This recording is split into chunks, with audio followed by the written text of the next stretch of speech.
Bonjour à toutes et à tous et bienvenue dans la classe 2. Avec Dans la classe 2, vous allez avoir la chance d'assister à une discussion entre des enfants de votre âge et un personnage historique. Marie Curie, Napoléon ou encore Néfertiti. Écoutez ces figures de l'histoire vous raconter les événements marquants de leur vie et surtout répondre aux questions de leur jeune public. Prêts? Alors, en avant pour découvrir Dans la classe de Gustave Eiffel.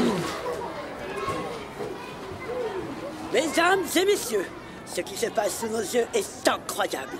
Zoé, Léo et Jade sont en train de battre le record de construction de la plus haute tour en bois jamais réalisée dans cette école. Malik, tais-toi. Oh là là là là. Comme vous pouvez l'entendre, la tension est à son maximum. Léo s'apprête à poser la dernière pièce au sommet de cet édifice fabuleux. Va-t-il y arriver? La tour va-t-elle tenir le coup? Vas-y Léo, tu y es presque. Et voilà, la dernière pièce est posée. Oh là là, la tour se met à trembler. Va-t-elle s'écrouler? Et non, c'est bon, c'est gagné, record battu. Bravo à tous les trois.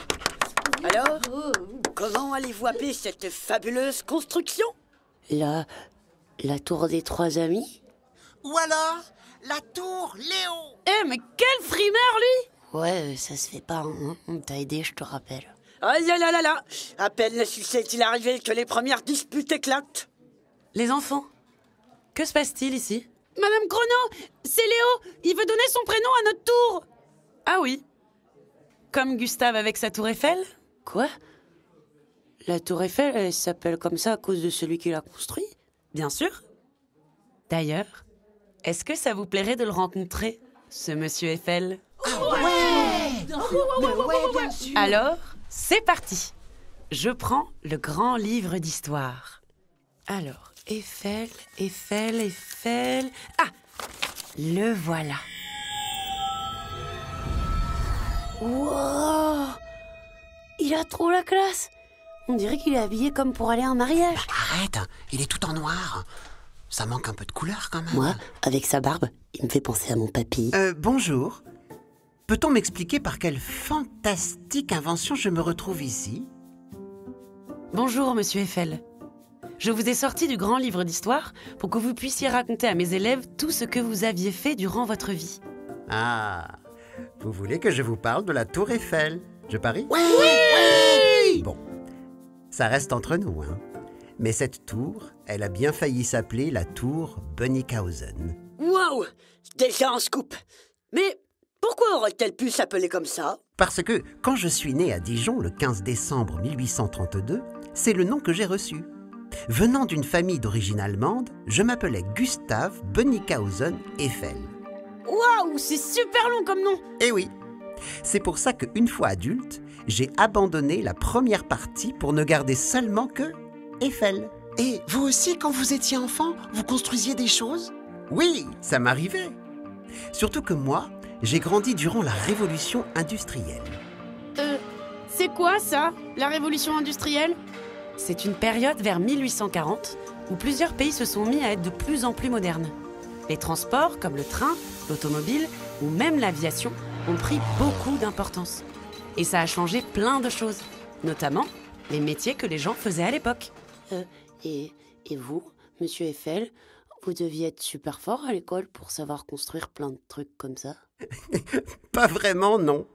Au début, je trouvais surtout qu'on y apprenait peu de choses et que ça servait surtout à attraper des punitions. Mais en 1843, quand j'arrive au collège, je commence à prendre goût aux études.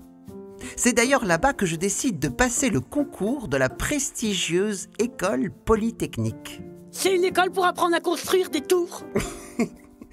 Entre autres, oui. Grâce à elle, on devient ingénieur et on apprend à faire des tas de plans et des calculs très compliqués. Et c'était bien comme école? Je ne sais pas, je n'y suis jamais allé. Quoi? Vous séchiez les cours? Oh, mon grand frère, il a fait ça. Bah, ça s'est pas très bien passé pour lui à la maison. Hein. Non, c'est juste que je n'ai jamais réussi le concours. Alors je suis allé dans un autre établissement, l'École centrale des arts et manufactures. J'y ai étudié la chimie et, en 1855, j'ai eu mon diplôme. Ouais, bravo, Et super. c'est quoi la première chose que vous avez construite après l'école? Un immeuble? Une sculpture immense. Un dinosaure en fer de 15 mètres de haut? Oh, je vois que vous avez plein de belles idées. Mais non, pour ma part, j'ai construit un pont dans la ville de Bordeaux. Mais pas n'importe quel pont. Un splendide sur lequel pouvaient passer des trains et qui reliait deux gares situées de chaque côté du fleuve de la Garonne. Cet édifice devait mesurer 500 mètres de long et plus de 9 mètres de large. Et vous avez réussi? C'était un défi de taille, surtout pour un jeune homme comme moi qui n'avait que 26 ans. Mais grâce à tout un tas de nouvelles idées, oui, j'ai réussi. Waouh! Trop fort! Vous devez travailler tout le temps pour inventer des choses pareilles, non? C'est vrai. Alors, comme je n'ai pas le temps pour les tâches ménagères, je décide de me marier en 1862. Quoi? Mais ça veut dire quoi, ça? C'est votre femme qui a fait toutes les corvées, du coup? Oui, ça m'arrive de passer un petit coup de balai de temps en temps. Gustave, vous êtes allergique au balai? Et puis ensemble, nous avons 5 enfants. Malheureusement, mon épouse décède quelques années plus tard, en 1877. Je l'ai beaucoup regretté, vous savez. Alors, pour oublier mon chagrin, je continue de travailler encore et encore. Peu de temps auparavant, j'avais eu l'idée de vendre des monuments en acier en pièces détachées. Ça permettait de les transporter plus facilement et de les assembler une fois sur place. Un peu comme les jouets dans les œufs en chocolat? Enfin, heureusement qu'ils sont pas en fer, hein. Sinon, tu serais super lourd pour le lapin de Pâques. Oui, peut-être, oui. Toujours est-il que cette idée fait fureur et que je reçois des commandes du monde entier. Je deviens si célèbre que l'on fait appel à moi pour construire la structure métallique d'un autre monument très connu. L'Arc de Triomphe! Ah ben non, sinon ça se serait appelé l'Arc de Eiffel. Non, la Statue de la Liberté. Celle des États-Unis? Celle-ci même. Quand la France a voulu offrir un cadeau aux Américains, elle a fait appel au sculpteur Bartholdi et à moi-même pour imaginer cette statue colossale. On l'a conçue à Paris, puis elle a été transportée par bateau avant d'être assemblée en 1886 sur Liberty Island. Oh là là, vous êtes vraiment malin. Mais la tour Eiffel, vous la faites quand du coup? La même année, en 1886, un concours d'architecture est organisé pour créer une tour de 300 mètres de haut à l'occasion de l'exposition universelle. L'idée était d'en faire la tour la plus haute du monde. Je propose donc mon projet et, miracle, Félicitations Gustave, c'est merveilleux. il est retenu. Vous deviez être trop content. C'est encore mieux que de réussir le concours pour l'école pyrotechnique, hein. Oh que oui! Le seul hic, c'est que beaucoup de gens, notamment de grands artistes de l'époque comme Guy de Maupassant C'est ou scandaleux. Alexandre Attentat de Dumas, ferraille au cœur de Paris. n'aimaient pas du tout mon idée. Pourquoi? Ils disaient que cette horreur allait défigurer Paris. Oh, ça, c'est pas cool, hein. Vous avez fait quoi du coup? J'ai gardé mon calme et j'ai poursuivi mon chantier. Finalement, il aura fallu 200 ouvriers et plus de 2 ans de travaux pour achever cette tour. Et dès son inauguration, en 1889, les gens du monde entier sont venus la voir. Le prince de Galles, l'empereur de Russie, tous sont en admiration devant mon chef-d'œuvre. Et heureusement, parce qu'au début de l'exposition universelle, il était prévu de la démonter. Quoi? Démonter la tour Eiffel? Eh oui, mais grâce au succès rencontré, il a été décidé de la conserver encore un peu. Ouf! Mais une fois qu'on a construit quelque chose d'aussi important, qu'est-ce qu'on peut faire de mieux après? Un robot géant, cracheur de feu! Ah, tu as vraiment une belle imagination, mon garçon. Pour ma part, j'ai beaucoup de projets en tête. Mais en 1891, il y en a un qui retient particulièrement mon attention. La construction des écluses du canal de Panama. Pour ceux qui ne savent pas, le canal de Panama, c'est un endroit situé en Amérique centrale par lequel passent énormément de bateaux. Il permet de passer de l'océan Pacifique à l'océan Atlantique. Et une écluse, c'est une installation grâce à laquelle on peut retenir ou lâcher de l'eau. En général, elle est composée de 2 portes. La première s'ouvre pour laisser un bateau entrer à l'intérieur de l'écluse, puis elle se referme.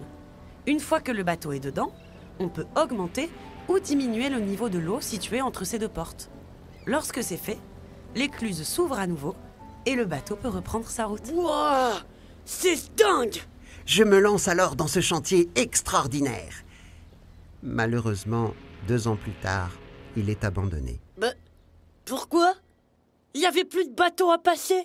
Oh si, de plus en plus même.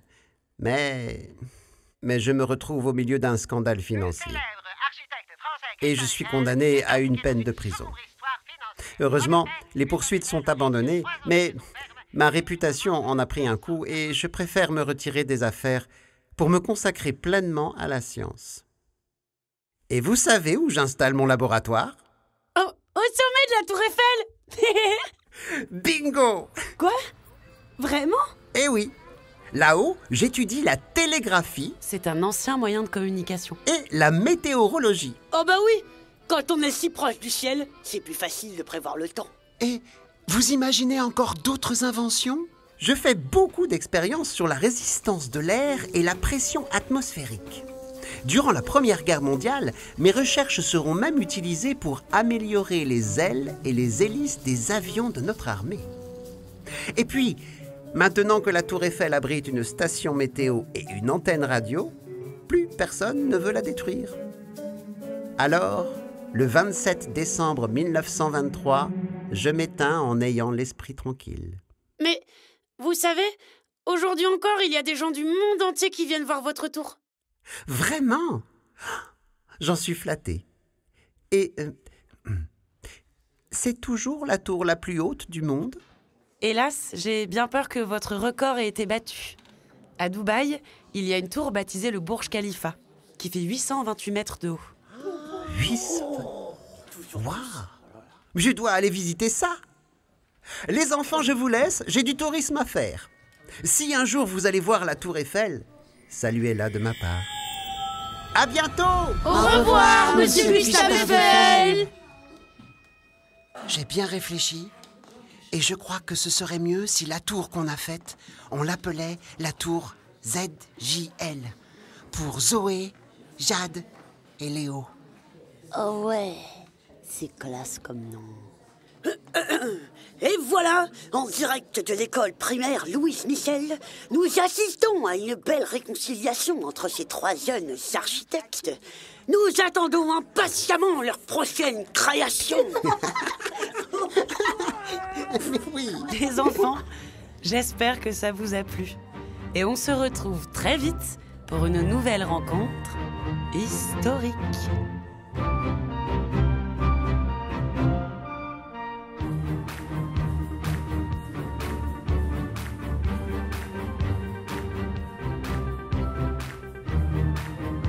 Cet épisode a été écrit par Thomas Le Petit Corps, interprété par Vincent Paillet et Clara Ziegler, mis en musique par Léopold Roy et Fanny Dupuis. À bientôt pour un nouvel épisode de Dans la classe de...